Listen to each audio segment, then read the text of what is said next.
will allow you to very... Anyway, if you are in the market to buy any new tech, by the way, I have a really cool... I think it's pretty clear at this point that you guys just love to waste your time. So in this video, I'm going to steal 30 minutes of your life to tell you a bunch of useless information about GTA 5, which you are legally obligated to forget about as soon as you click off this video. Ready? Let's go. Let's start this off with a fact that will ruin your day.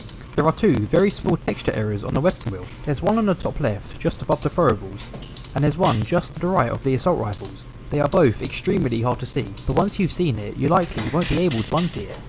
If you fly the Deluxo or the Operacijski Mark II for around an hour, the hovering sound they make will begin to slowly glitch out. The Deluxo tends to gain this weird static sound as time goes on, while the Operacijski tends to fluctuate between being really high pitched to very low pitched. It can be difficult to hear, so listen closely.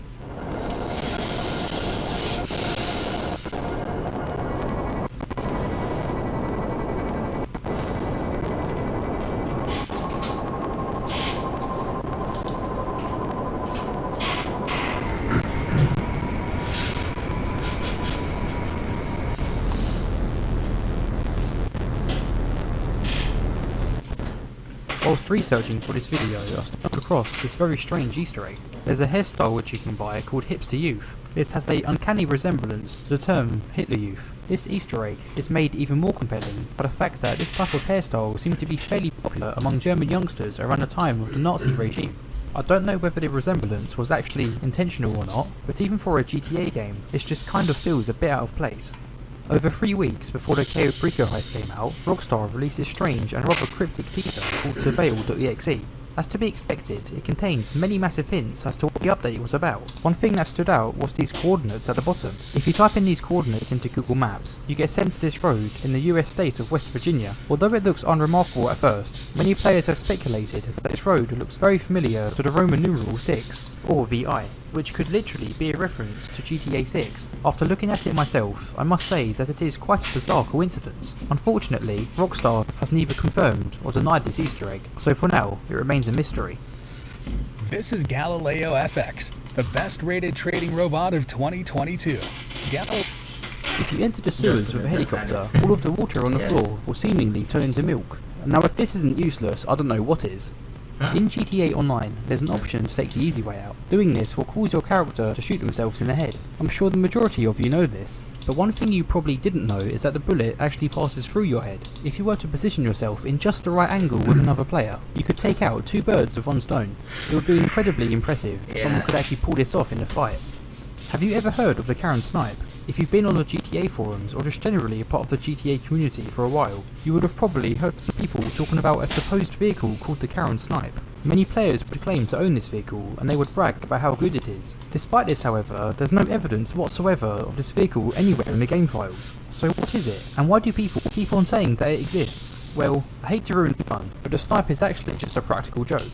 The term snipe hunting is a fool's errand which seems to be mainly played in your own summer camp or in Boy Scouts. The joke starts by telling a newcomer about a rare creature called the snipe, and telling the newcomer to sit still somewhere in the woods to attract it. The people playing the joke will then convince them to stay still for as long as they can, and will tell them to make noises to attract this supposedly rare creature. The jokesters will then leave the victim by themselves until they eventually realise that it was all just a joke. Despite this, however, I have a few Karen Snipes in my garage. It is by far the best vehicle in the game, and I would highly recommend that you buy one for yourself. At this location in Vinewood Hills, you can find the numbers 1807 spray painted on this wall.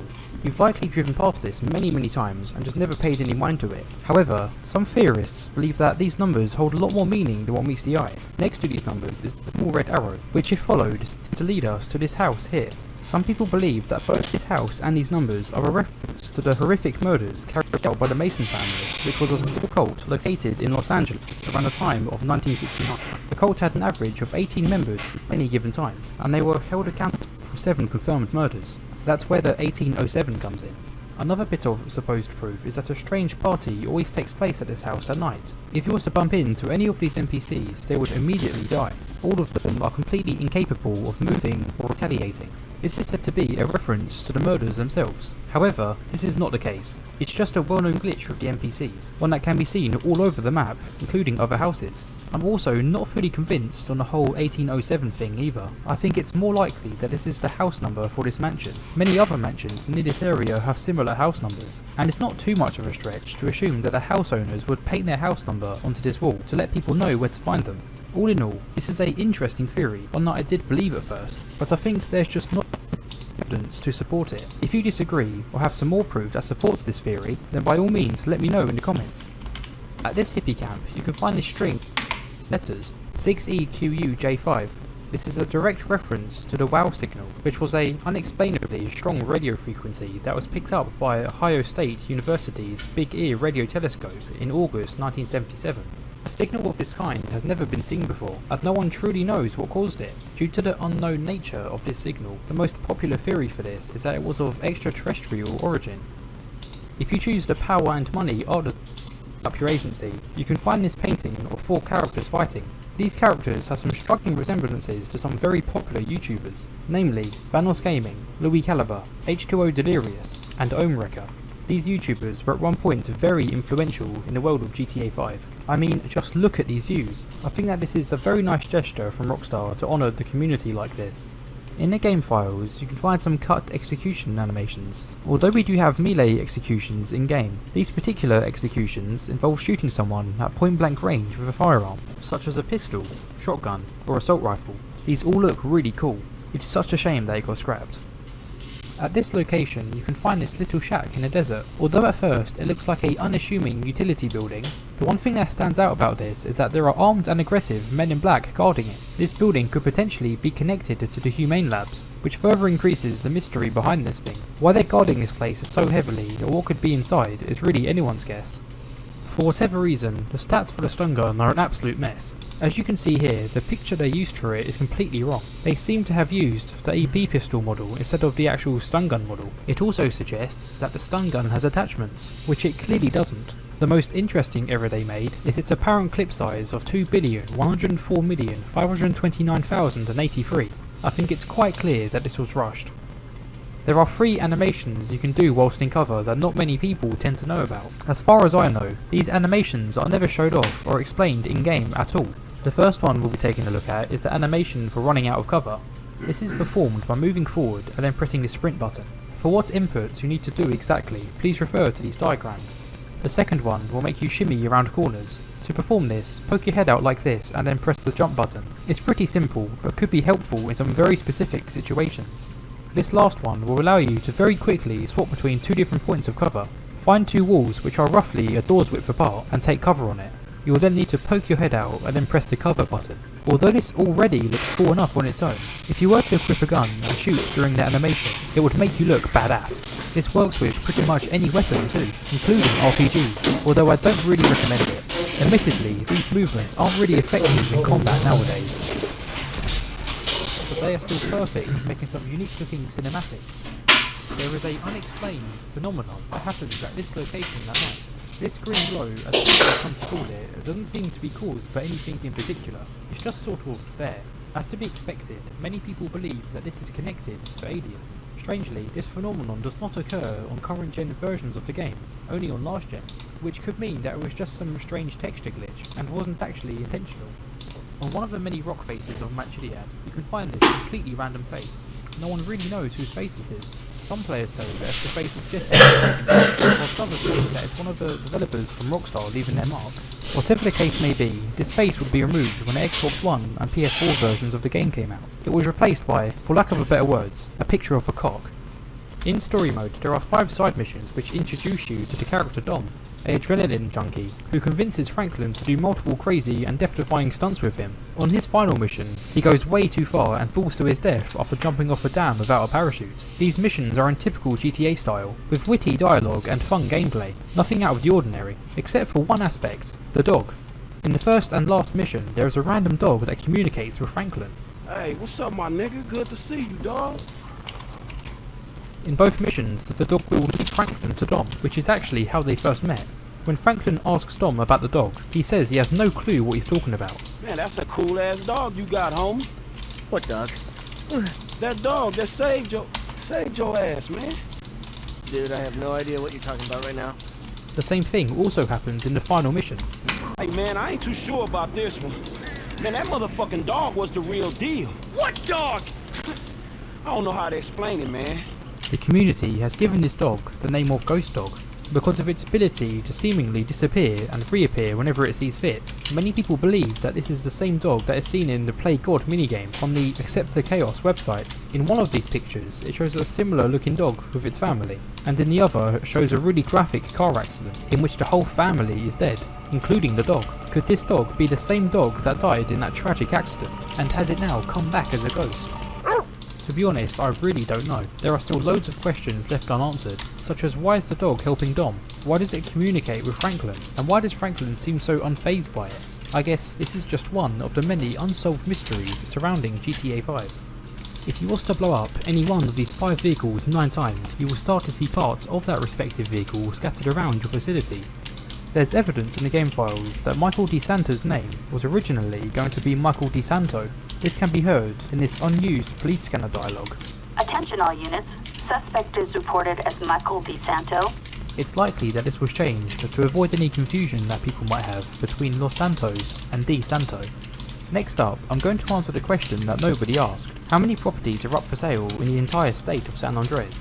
Answering this question was kind of easy. We just needed to add up all of the houses, apartments, garages, offices, special cargo warehouses, vehicle warehouses, clubhouses, weed farms, cocaine lockups, meth labs, document forgery factory, money printing factory, nightclubs, arcades, hangars, auto shops, bunkers, facilities, agencies, arena workshop and casino penthouse. This gives us a total of 197 purchasable properties. When I first worked this all out, I was like, wow, that's interesting. That's like 25% of the buildings in the game or something. I wonder how many buildings there are in the game. To find the answer to this one-off question, I shit you not, I counted every single building in the game, making sure to double check every one of them. This right here is the perfect reason as to why these videos take so damn long to make. I get sidetracked by the smallest and stupidest things. So anyway, after disregarding my own mental health for a good few hours, I came to the conclusion that there are around 2,359 total buildings in the game. To be perfectly honest, there's a high chance that this could be inaccurate, as I did miscount a couple of times, and it can be quite difficult to define what a building actually is, so apologies if it's not 100% correct. After using these two numbers and doing a bit of math magic, I came to the conclusion that 8.35% of the buildings in the game are available for purchase. Yeah, that's pretty much it. I've been working on this one bit of info for way too long now. Let's get on with the next one. If you was to blow up an air conditioning unit that has a ladder on it, you'll still be able to use the ladder, despite it being completely destroyed. The most expensive vehicle in the game is the Luxor Deluxe, which is a golden jet that costs a staggering $10 million. If you wanted to buy this thing with real money, the absolute minimum you would have to do is purchase these 5 different shark cards for a total of $10,050,000 GTA dollars. This would cost you £88.45p, or for the American viewers, $137.95. All of this money for a useless and slightly retextured jet. What an absolute deal. You can get a very small amount of RP if you plug your mic in and sing in the shower. The same also works for screaming on roller coasters. One thing you should keep in mind while doing this, however, is that the whole lobby will be able to hear you. Things that break off of vehicles, such as doors, rudders, etc., will a lot of the time have zero mass, meaning that they are stupidly easy to move. Objects with zero mass tend to produce some really strange effects, such as this massless generator getting stuck in walls, massless fences that launch you in the air, and literally being able to surf using 2 massless objects. If you've ever been on the train before, you would have probably noticed that your character does this really weird leap when jumping to one container to another, almost like you're getting snapped onto it. This is obviously put in place to help you make the jump. However, because of this, it lets our characters jump an absurdly long distance. Using the male's cannon height of 6 foot, I was able to calculate exactly how far this jump is, 23.15 feet, or 7 meters. To give you an idea just how far this is, it's nearly triple the normal distance you can jump, and nearly double the world record for a standing long jump. And this guy's jumping with just one leg. Our characters have some seriously impressive athletic abilities. At what level do you unlock everything? This seems like a pretty simple question to answer. A lot of you would say 120, as that's the rank where you unlock the final weapon, the minigun. However, this is a largely debated topic. Many people claim that you unlock a slight health regeneration increase on the levels 140, 160, 180, and finally 200, where the regen caps out at 1.2 times. This information comes from the GTA Wiki, which is a trusted source for GTA info. Another source for this comes from Tez Fun on the GTA forum, who is a well-known data miner / leaker who has provided the community with a lot of valuable information over the years, such as the info for the scrapped story mode DLCs. If you've watched my last useless information video, you'll know what I mean. So basically, this guy knows what he's talking about. Despite this, however, many people still claim that this just isn't true, as there is no proof of this regen in effect. I searched high and low for proof of the regen, but I found absolutely nothing. Because of this, I decided to pull a Thanos and I made a fresh account and spent exactly 17 hours grinding it to level 120. I met up with my two friends, who are way above level 200, and we shot each other with unmodified heavy snipers, both in and out of cover, to test exactly how long it takes for both of us to recover health, from the exact frame we got shot to the exact frame we stopped regaining health. And as it turns out, there is literally no difference at all. We tried it again while standing up, but once again, no difference.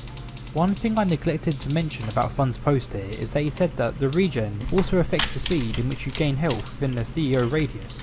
You know that little circle thingy around CEOs? Yeah, that thing. If you're an associate and are within that circle, you get a health regen boost, which apparently is boosted even more depending on your rank. We tested it again, this time within the CEO circle, but once again, the regen speed was the exact same for both me and my friend. These really weren't the results I was expecting, but as they say, the numbers don't lie. I'm not saying these sources are wrong, there likely is some kind of stat like this in the game, but it's clear, at least on the expanded and enhanced edition anyway, that there is no health regen past 120. The only thing you do unlock past 120 is the ability to hold 10 body armor at 135, a silver background at 500, and a golden background at 750. So to answer the question from the beginning, at what level do you unlock everything? Technically, it would be 750, but in terms of actual perks, it will be 135. The only real perk you get past 135 is the ability to flex. The lamp in this lighthouse will only rotate if you directly look at it. As soon as you look away, it will stop moving completely. If you look into the back of an RPG, you can quite clearly see that it's completely hollow. Around May of 2020, Rockstar accidentally made bunker sales triple money, which for the small time that was available, let a few very lucky players earn a maximum of $3.1 million in a single sale. This amount was so high that there are some reports of players just not getting the money, as the game likely deemed it to be illegitimate. In the ECU contract, you have to rob a couple of ECUs from a heavily armoured train. To find them, you need to break open multiple containers, which are usually filled with weapons, crates, etc. However, on some rare occasions, you can find a container that is completely devoid of any serial numbers. Opening this container reveals an alien egg, which seems to be hooked up to some weird machine. You can also find a similar looking container which houses a spaceship part. To move and manage institutional digital assets securely, you need more than a wallet. Say hello. Did you know that a significant amount of the interiors in the game are actually stored under the map? This means that if you know where they are and are able to get out of bounds near one of them, you'll be able to parachute directly onto it. Here's a map I put together of every single interior which can be found out of bounds. The ones with a green outline are accessible in free mode by default, whilst the ones with a red outline cannot be accessed unless you're in a certain mission or event. Keep in mind that every one of these interiors are different and will react differently if you land on them. For example, some don't like you being there at all and will kick you out instantly. Others will let you stay, and some will just straight up softlock you. At these exact coordinates you can find this white cube that has the phrase "this does not exist" written on all of its faces. This cube is way too deep in the ocean to reach by normal means, so the only way to see it is by using this program called Codewalker, or by using a mod that removes all map limitations. I would like to think that this was intentionally put here, just to confuse the very few modders that would actually find it. The single rarest achievement in GTA 5 is the Masterminds achievement. To get this thing, you have to complete the entire Doomsday heist on the hardest difficulty without losing a single life. Not only that, you also need to do it 3 times over, with 2, 3 and 4 players. Less than 0.01% of players on Xbox have this achievement. According to the website True Achievements, only 800 of the 750,000 True Achievements members have unlocked this achievement, making it the 336 rarest achievement on Xbox. When you spin the lucky wheel, there's a 3% chance that you'll get this festive gingerbread mask. The festive items are usually only available during Christmas. However, unlocking this mask through the lucky wheel will allow you to wear it all year round. When the Diamond Casino update came out, there was originally going to be billboards around the city that would promote its grand opening. This is made apparent by the game file, LS DLC VW billboard. It would have likely looked something like this. There's a glitch with the expanded and enhanced versions of the game where water rapids no longer make you fall over or affect you in any way. This is me comparing the PC version with the expanded and enhanced version, and as you can see, on the PC version I fall over instantly and get tossed around by the currents, but on this new version these intense rapids have zero effect. I can even swim all the way up a waterfall, which just looks kind of ridiculous. There are some very small mistakes in the official GTA 5 digital manual that I thought would be fun to point out. First of all, this picture they used for the Raton Canyon is wrong. They incorrectly used a picture of Lago Zancudo. The same also goes for Mount Josiah. At the top, it says take a hike in Mount Josiah, when this is quite clearly Mount Chiliad. The last one I could find is this picture for the location Harmony, which clearly shows this beer keg which is actually located in Great Charapel. In the game files, there's a cut GTA Online heist that is surprisingly fully voiced by Lester. From listening to this dialogue, we can paint a rough picture of how this heist would have panned out. The objective of the heist was to rob 5 fleecer banks around the city within 10 minutes. After robbing the final bank, likely this specific one here, the police would seize your car which would force you to escape on foot, and fight your way through Legion Square and into this parking lot that contains a getaway vehicle. You would have then had to make your escape by driving into the Ellis River, where you would have needed to ditch the car and hop on some jet skis. You and your crew would then make your way out of the river, and then finally split up to lose the heat out in the ocean. It's likely that this is what the fleecer heist was originally going to be, and to be honest, it sounds way better than what we got today.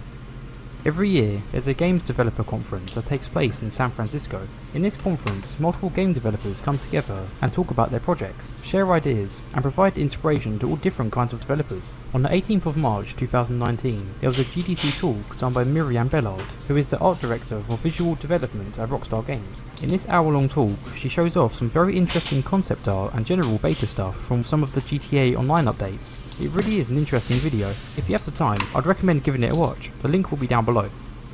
In the Contract DLC, there are some voice lines from your assistant and Franklin, which references some well-known characters and celebrities throughout the GTA franchise. Have a listen for yourself. Saw Mr. Clinton up in his office talking with Mad Dog earlier. I gotta say, Mr. Clinton looked kinda starstruck.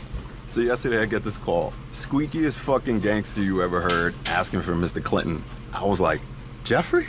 Turns out he still gets pissed when you call him that. I remember working the door for him back in the 90s.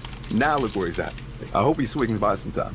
Hey, if you see Mr. Clinton, let him know Mrs. Clinton swung by earlier. And she looked, well, you know, maybe he want to pick up some flowers or something. Hey, do you know some crazy-ass Russian dude? Some guy got passed through my office talking about some caviars and submarines and shit. Said he knew you. Something about want to take another trip to the Caribbean. Hey, does the name Trevor Phillips mean anything to you? I just heard you did some work with him a while back. Man, shit leaves some scars, don't it? Hey, you didn't tell me you knew Lester. I was speaking to him yesterday and your name came up. Man, me and him go way back.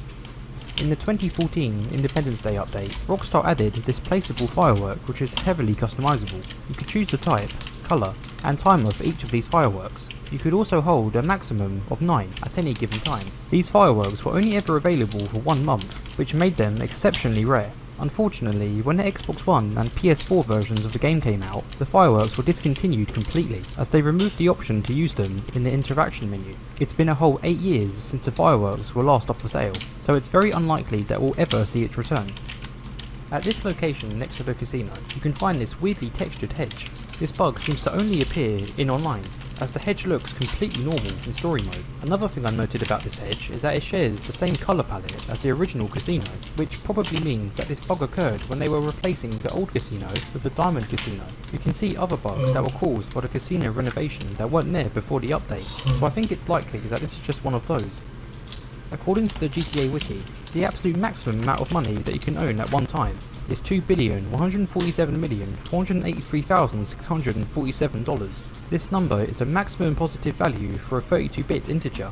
Going beyond this amount would cause your money to tick over to the negatives.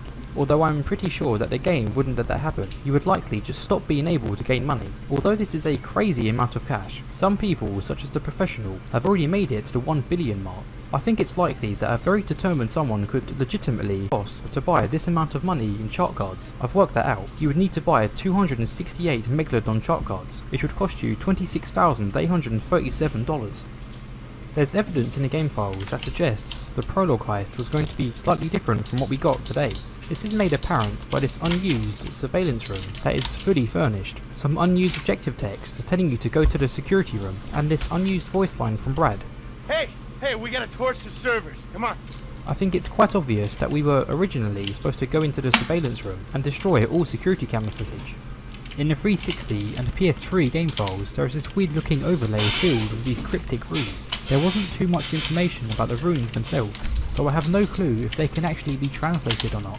However, I did manage to find this clip of it being animated, and I gotta say, it looks pretty cool. It definitely looks like the type of thing you would expect to see in a UFO. The cinematic camera for the mission Father and Son was created in a rather peculiar way. This user, Lucas7Yoshi, used a couple of scripts to see what the cinematic camera was attached to, and as it turns out, it was attached to an invisible truck, which floated and faced the boat at all times. I'm not even going to pretend to understand why this was done. The same user, Lucas7Yoshi, also managed to find some very old pathfinding trails left behind by a Rockstar developer. The path often goes through the floor and through some walls, which likely means that when the developer was recording this, the GTA 5 map was slightly different to what it is today.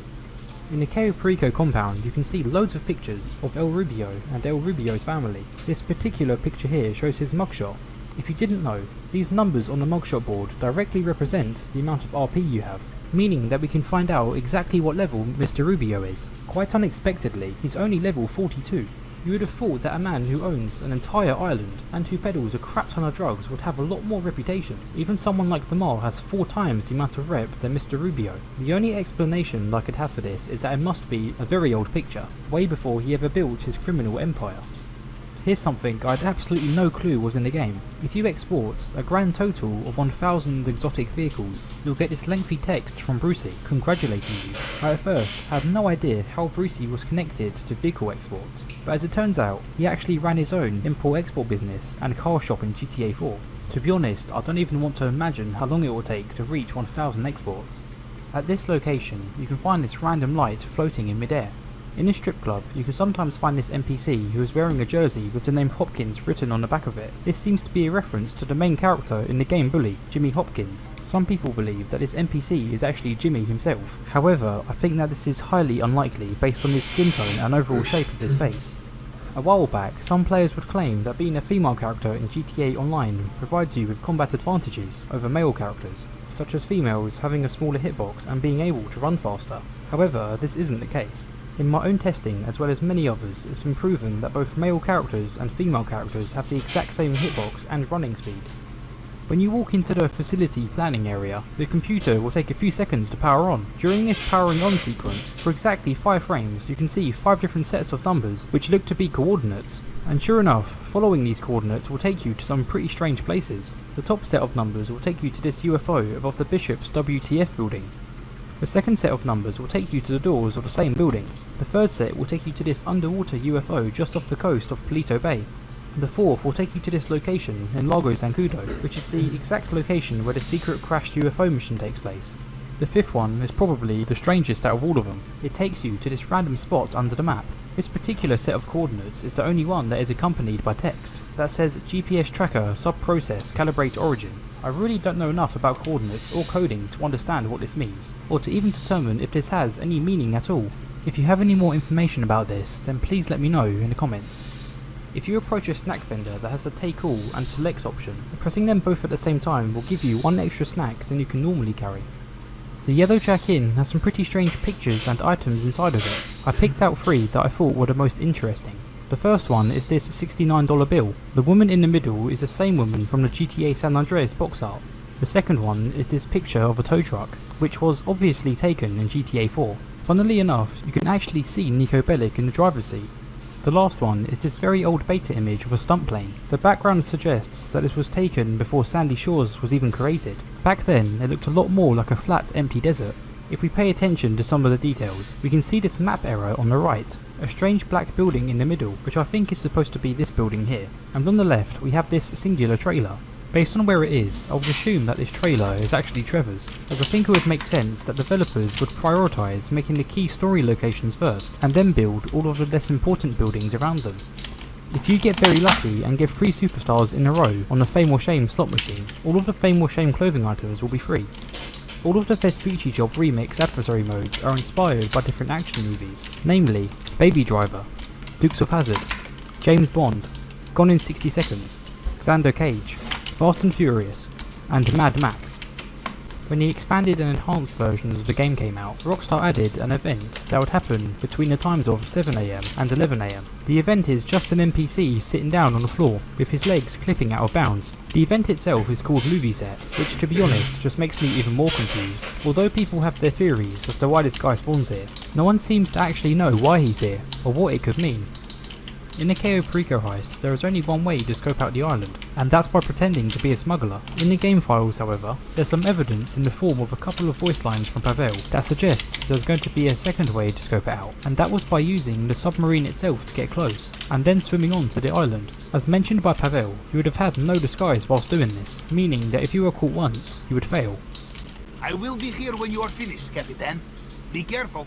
You have no disguise, so if they catch you, there will be no doubt and no mercy. I personally would have much preferred if this was in the game, as it would have saved us all from the annoyingly long plane rides over there.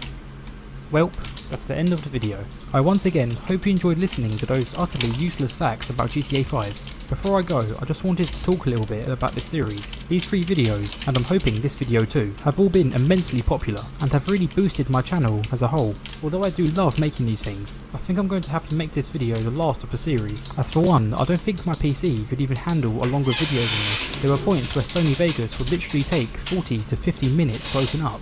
And 2, I tend to be very picky about what type of info I put in these vids. They need to be useless but also interesting. I was really running out of info to put in this video as time went on, and if I made a 40-minute or god forbid an hour-long video, it would just be filled with crap like, at this location, there is a rock. Basically, the quality would be terrible. I hope you guys understand. Anyway, I hope you enjoyed this video, and I'll see you later. Ever since the first installment of the Grand Theft Auto franchise, the series has been surrounded in controversy due to its realistic depiction of violence, crime and gore. All of these games are built at their core with criminality in mind, allowing Rockstar to create unique and gritty stories about the many moving parts of the criminal underworld. Most of these games will have you follow the life of a criminal with little to no freedom from that premise. The only slight exception to this being the game GTA Online, where you have the freedom to choose who you are and what you want to do. Of course, much like the other games, 99% of everything you can do in this game is completely against the law. But what if we tried everything in our power to thrive and survive in GTA Online without ever committing a single crime? If this sounds stupid to you, believe me, you don't even know the half of it. So before we get into this, I'm going to lay down some ground rules. Obviously, I'm not allowed to commit a single crime. No running red lights, no stealing vehicles, no theft, etc. I'll also be doing my absolute best not to kill anyone, even in situations where it could be considered self-defense. As the fictional city of Los Santos is based on the real-life city of Los Angeles, I'll be trying my best to abide by California's laws. And for the final rule, I'll be doing this challenge completely solo. No one will be allowed to help me make money. My end goal for this video is just to reach $1 million. However, if you guys enjoy this, I wouldn't mind making a part 2. Now that all of that is out of the way, let's start our journey to be a goody two-shoes in a world filled with toxicity and explosions. The first thing on our to-do list is to create our character. I decided to give him some pretty basic brown hair, some freckles, and some baby blues. And after spending an embarrassingly long time thinking of a name for this guy, I eventually decided to go with Nigel. After pressing accept and taking his mugshot, it just then dawned on me that I have literally no plan as to how I'm going to be doing this. But alas, I was now locked in and ready to face whatever this challenge would throw at me. I chose to go through with the tutorial, and after watching this shockingly outdated introduction, Nigel finally arrives in the city of Saints. After getting off the plane, we are greeted by a suspicious individual known as Lamar, and after a bit of chit-chat we enter his car. Not even 10 seconds off the plane and we almost immediately fail this challenge, as Lamar gives us a loaded and untraceable firearm. Untraceable. California is known for having some of the most restricted gun laws in the US. You are generally prohibited from openly carrying any kind of loaded firearm. As this is a cutscene however, I obviously can't do much about it, but don't worry, I'll be sure to hand this weapon in to the proper authorities the first chance I get. In the meantime, Lamar drives us around Los Santos whilst telling us about some pretty shady jobs that we can do to make some money, which we obviously won't be doing. After a couple of minutes, Lamar parks his car and then challenges us to a race, which unfortunately, as we are still locked into the tutorial, we have no choice but to participate in it. As soon as the race starts, I try my best to obey all traffic laws. However, as I'm from England where we drive on the left side of the road, I found this surprisingly difficult. As I waited at red lights and gave way to pedestrians, everyone else sped past me, and to the surprise of no one, I lost. As soon as the race timer ended, for whatever reason, my car went into auto drive mode and started to drive recklessly, as I clearly wasn't in control and I couldn't do anything to stop it. I'm not counting this as a fail on the challenge. After the race, Lamar forces us to do a job for him, but he doesn't give us many details as to what it entails. Since we're still in the tutorial, we have no choice but to comply. After the cutscene ends, I realise that I've been put in a car with another player, and he's the one behind the wheel. Panicking, I quickly jump out as I don't want to be associated with this maniac. I then quit the job through my phone. And of course, in typical GTA fashion, I get stuck in an infinite loading screen and have to restart my game. Once I get back in, the same job starts up, but thankfully this time I'm by myself. As I'm about to drive off, I stop and think of something. Is this vehicle actually insured in my name? And is it road legal?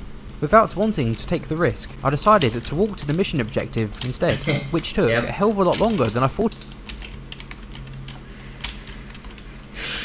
So, até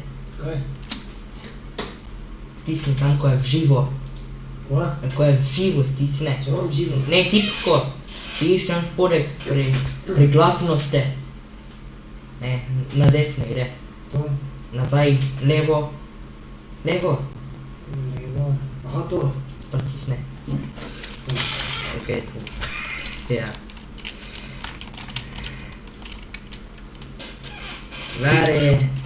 Okay, so yeah, you can clearly see what I want to say here.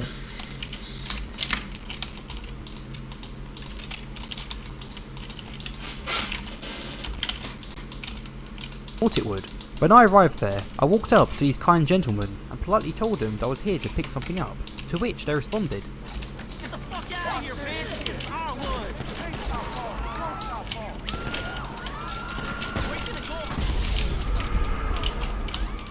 Luckily, dying isn't a crime in California, but engaging in combat with a whole gang of armed men and stealing their illegal substances definitely is. As this clearly wasn't in the job description, I quickly quit the job, but to my dismay, I was once again forced into starting the job. I had no way to pass this mission without doing something illegal, and therefore it was impossible to progress. This run was over before it even truly started, and the only way to get past this was to skip the whole tutorial altogether. And that's exactly what I did. I deleted the old Nigel and made a new Nigel, but this time I skipped the tutorial. And finally, after waiting over an hour, I was in free mode. The first thing I saw when I spawned in was two players running into each other with their cars. As to not get involved with these unlawful individuals, I left and made myself a private session. This is where the real journey begins. I have no money, no cars, no house, just the clothes on my back and a strong moral compass by my side. I was ready to take this illegitimate weld on. The first thing I did was hand in this illegal firearm over to the cops. Once that was done, I then brainstormed some ways to get myself some easy and clean money. My first thought was to head to the shooting range, as it was relatively close by and just because I needed a legal way to blow off some steam. After playing for a few minutes, I decided to call it quits to check how much money I made so far, and I'm happy to report that I made absolutely nothing. The only thing I got was a measly 10 RP. At this point, I was starting to question if this challenge was even possible, and if I was just wasting my time. However, still hanging on to what little hope I had, I thought that a game of tennis would surely give me a little bit of money at least. After walking all the way to the nearest tennis court, I quickly came to realise that I wasn't even a high enough level to play tennis. I thought that there was literally no way to make money at the start without breaking some rules. But then I remembered something. There are 100 collectible action figures which are strewn around the map, each one giving you $1,000 and 1000 RP. Feeling encouraged again, I looked up a map of all of the action figures and went for the ones that were closest to me. Although this is a good beginner way to get some money, it's still an excruciatingly long process, as I had to either walk or get a cab to the figure locations. It must have took me just over an hour to make 5k. I quickly came to realise that I needed a better mode of transportation if I wanted to collect these action figures more efficiently, so I saved up $5,000 for a Fargio, which if you don't know is a cheap but pretty crappy moped. After going to purchase it, I was told that I first needed a garage to store it in. I reluctantly looked up the cheapest garage and cringed when I saw that it cost $25,000. This meant I was going to have to collect 25 more of these figures just by walking and using cabs. Not wanting to sit through hours of this, I did the only thing someone in my position would do when they're in desperate need of money. I tried my luck at the casino. After paying the VIP fee of $500, I spun the lucky wheel and prayed for something good. My prayers were answered, as with one spin I managed to win $40,000. At this point I was ecstatic. I could buy a garage, a Fargio, and still have a ton of money left over, and that's exactly what I did. Now that I had a decent mode of transport, collecting these action figures will be a lot easier. Of course, there were some which I couldn't collect as I needed to trespass in order to get to them, but despite that, I was actually starting to rack up a bit of money. Just to prove that I haven't committed a crime up until this point, here's a quick overview of my stats. Anyway, now that I was a high enough level, I had access to games such as tennis, darts, and golf. I tried all of them in hopes of them paying out some money, but none of them did. That's when I tried out flight school, and holy cow, that was the best thing I've done yet. If you get a gold medal on one of these challenges, you can win upwards of $30,000. The best thing about it is that it seems to be completely legal. I spent an hour grinding these out until I got gold on everything. Once I had finished, I had over $250,000. Okay, things were starting to get quite serious now. The only issue is that replaying these flight school missions only gives you a fraction of what you earned the first time, so it's very much a one-time thing. I was starting to realise that I had no repeatable way to make money, as all of the ways I've made money so far have all been one-off occurrences that can't be repeated. To hopefully find a solution to this, I went to the jobs menu and tried to look for a job that will be completely legal but still has a good payout. Stuff like deathmatches, last team standings, and captures were all out of the question, as they all needed another player to start them. All contact missions were out too, as they all involved doing something illegal. The only two jobs that I could realistically do was either races, assuming that they are legally done, and parachuting. I found parachuting to be the slightly better option, as they could be done slightly faster than a race, and also had a better payout. So with no other option, I cracked on and grinded out these parachute jumps, easily doing 40 plus. Doing these parachute jumps got me an average of $1,000 every minute, which is a lot better than collecting action figures, but it's still pretty terrible, so I decided to brainstorm some other ways to make money. I remembered that there was some daily treasure that you could find in a shipwreck, which would give you $20,000. The money was good, but once again, it's just not sustainable. Just when I thought that I was going to have to stick with these parachute jumps, I got a text from Maud asking if I was willing to do some bounty hunting. This was a very intriguing offer, as doing these bounty hunts would pay. The only issue is that I would have to either kill or beat these bounties into submission, which is obviously illegal, especially as good old Nigel here hasn't got a license to be doing these bounty hunts. However, if I could make one of these bounties accidentally killed himself in a very unfortunate accident in which I had no involvement nor set up in any way, then I would likely complete the bounty and walk away with my morally questionable but still completely clean money, and that's exactly what I aim to do.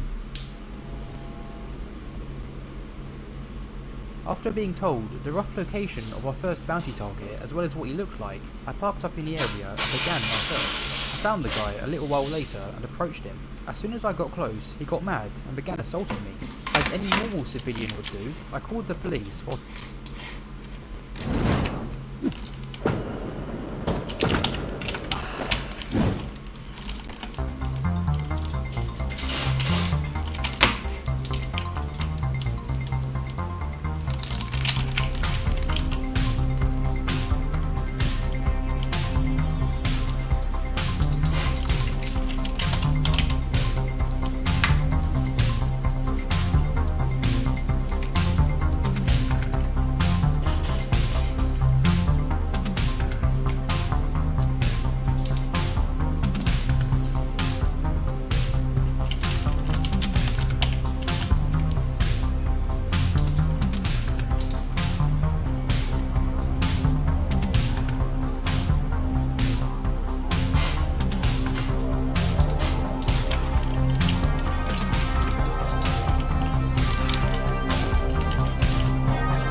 Hey everyone, this is not a video I wanted to make, but I feel like I should get the word out about this.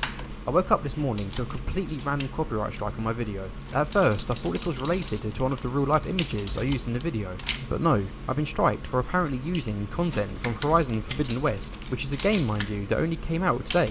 I wasn't told whereabouts the issue is in the video. It seems like they just claimed the whole thing without giving an explanation as to what exactly was the issue. After rewatching the whole video multiple times, I can't see one part of it that involves the game in the slightest. It's a GTA 5 video for crying out loud.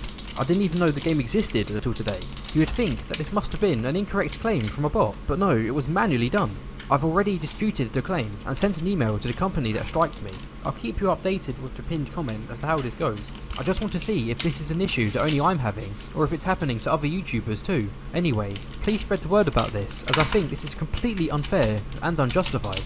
I'll see you later. I'm almost certain that everyone can agree when I say that GTA 5 can look absolutely beautiful at times. Whether you're wandering through the forests or speeding down a highway, the game almost never fails to keep you immersed in this huge virtual world.